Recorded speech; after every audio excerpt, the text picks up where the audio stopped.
Alors, cette charmante jeune femme explique qu'elle était en couple avec son ami avant qu'ils se marient et que durant leur amitié, il y avait beaucoup de connexion, de complicité, c'était génial. Mais une fois qu'ils se sont mariés, il a complètement changé. En effet, elle ne passait plus de temps de qualité avec lui. Quand elle voulait jouer aux jeux vidéo, faire des jeux de société, ou se balader, ou faire une activité, il ne voulait jamais. Il préférait souvent rester seul ou rester devant le canapé à regarder la télé et elle en avait marre. Il n'y avait plus de connexion. Parfois, il ne lui parlait même pas pendant des jours. Il la calculait plus. Et les choses se sont aggravées lorsqu'il a perdu sa mère. Donc, elle n'en pouvait plus et ça faisait à plusieurs reprises qu'elle avait initié le divorce, 4 à 5 fois. Et il essayait toujours de la convaincre de ne pas partir, sauf qu'elle n'en pouvait plus. D'autant plus que apparemment, elle était une fois sortie à un événement et elle avait vu que elle attirait l'attention de certains jeunes hommes et du coup qu'elle plaisait et ça lui avait plutôt plu parce qu'elle s'est sentie désirée, regardée. Bon, après, ça ne veut pas dire que si elle avait commencé une relation avec un de ces jeunes hommes, ça allait aboutir sur une belle relation d'amour. Non, peut-être que ça allait être juste histoire d'une nuit. Voilà, quoi qu'il en soit, elle avait besoin d'attention et elle ne le recevait plus de son mari. Du coup, après avoir essayé plusieurs fois, parfois même elle rentrait du travail, elle décidait de consacrer toute une soirée pour leur relation, mais lui refusait. Du coup, bah, elle en avait marre, elle a été divorcée et puis elle était très contente comme ça. Parce qu'il avait complètement changé, malgré toutes ses tentatives. Oui, parfois c'est des choses qui arrivent dans une relation. En effet, un mariage, ça permet de connecter deux inconscients et tous tes traumas, tout ce que tu as vécu dans ta famille, toute la dynamique familiale, toutes tes angoisses, tes insécurités, bah, elles vont ressortir. Souvent, on se marie en se disant l'autre va nous rassurer sur nos insécurités, sur nos peurs, nos angoisses, va combler les manques, nos besoins. Et c'est pas tout ce qui se passe. Parfois, c'est complètement l'inverse, la plupart du temps. Et le défi, justement, c'est d'arriver, malgré tout ça, à surmonter et aller de l'avant.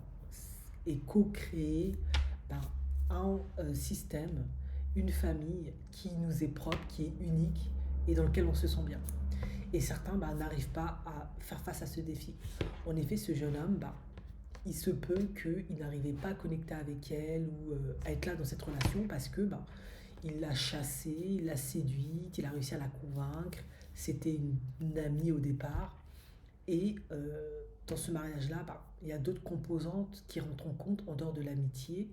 Là, déjà, il faut avoir des rapports intimes avec elle. Il faut essayer de lui donner une certaine attention, un certain apport affectif. Euh, et bah, c'est là où ça devient compliqué.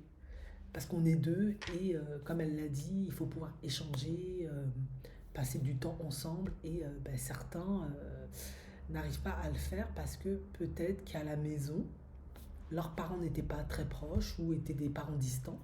C'était pas très proches, ils faisaient pas ça. Ou eux, ben, c'est des personnes qui ont passé le plus clair de leur temps seuls, face à eux-mêmes, affectionnent une certaine solitude. Et lorsqu'on vit en couple, le défi, c'est d'être ensemble et parfois se séparer. Ensemble et se séparer. Sauf que ben, c'est difficile parce que être ensemble, ça demande de pouvoir faire confiance à l'autre pour pas qu'il nous blesse, voilà. Ou même quand il nous blesse, mettre en place une communication adéquate pour trouver des accords, mieux communiquer et gérer les conflits. Et quand ils se séparent, il faut gérer cette séparation, cette insécurité, cette peur d'être abandonné, le fait de ne pas comprendre ou de ne pas savoir tout ce qui se passe dans la tête de l'autre, etc.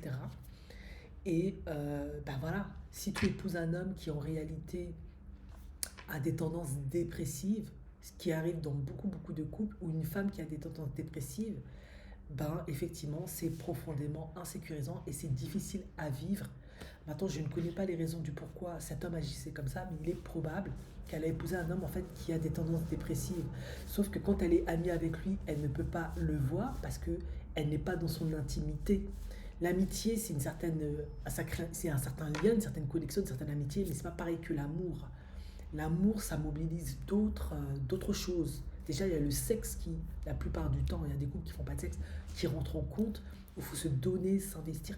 Pour pouvoir faire l'amour avec quelqu'un, il faut se sentir bien psychologiquement, physiquement.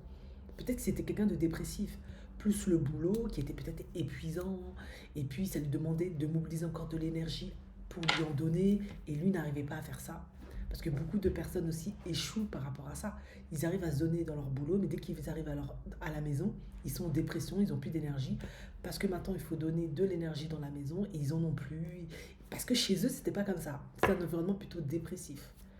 Et elle, ben, elle comprend pas. Parce qu'elle se dit, mais quand on était amis, ouais, ben parfois les amis, je sais que on dit les meilleurs couples font les meilleurs amis.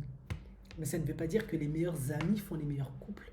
L'amitié, c'est pas la même chose que être en couple.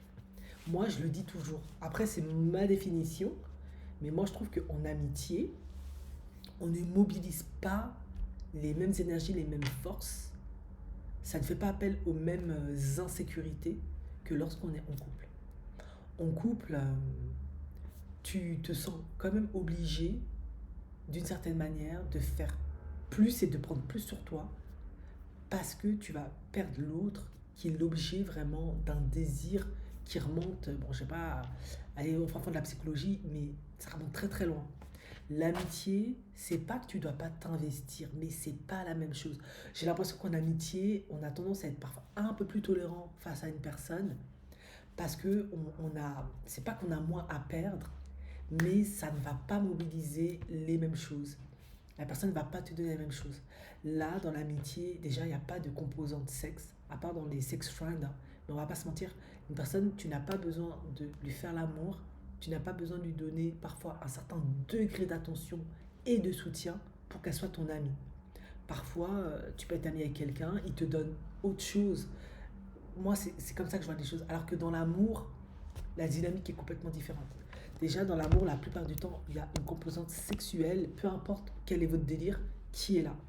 Et ça, c'est pas négligeable parce que cette composante-là, tu ne peux pas l'obtenir de n'importe qui.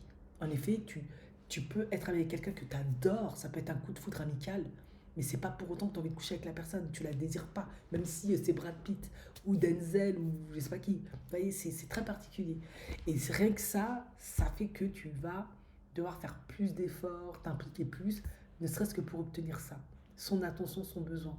Ça active pas tout à fait les mêmes choses.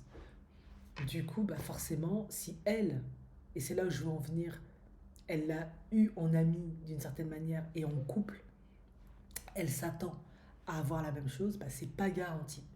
C'est pas garanti parce que peut-être lui, en tant qu'ami, il fonctionne mieux parce que ça demande moins d'implication, ça lui demande moins d'efforts. Il a peut-être juste besoin d'être là, de l'écouter, de lui donner un peu d'attention, de passer un peu de temps avec elle, parce que c'est son ami. Mais dans le couple, ben, pour lui, c'est un plus grand défi parce qu'il doit gérer lui, ses traumas, son histoire familiale, tout ce qu'il a reçu en matière transgénérationnelle et elle, il doit plus la gérer, la porter parce qu'elle est dans son intimité, dans son quotidien. Il doit, en principe, dans la plupart des couples, lui donner de l'amour et c'est en continu. Enfin, vous voyez ce que je veux dire? C'est en continu. Tu peux pas faire de pause en fait. Dans une amitié, tu peux dire, bon, ce week-end, j'ai un truc à faire, je te capte dès que j'ai le temps. Ou on se verra pas pendant une semaine. Mais dans un couple, tu peux pas faire ça comme ça. Si tu pars pendant un week-end, elle va te demander t'es où, tu vas où, avec qui, est-ce que je peux venir. Voilà. Il y a plus d'implications émotionnelles, affectives, sexuelles, c'est clair. Et beaucoup de gens n'arrivent pas à suivre. Donc, il faut faire attention lorsqu'on est ami avec quelqu'un, lorsqu'on décide de se mettre en couple avec la personne. Pas toujours, mais souvent, ça ne marche pas parce que ça ne fait pas appel aux mêmes choses. Il ne va pas te donner la même chose forcément que lorsqu'il était ami. La disponibilité qu'il avait, il ne va pas forcément te la donner parce que l'équilibre entre dépendance et indépendance n'est pas du tout la même. Ça ne fait pas appel aux mêmes ressources et puis voilà.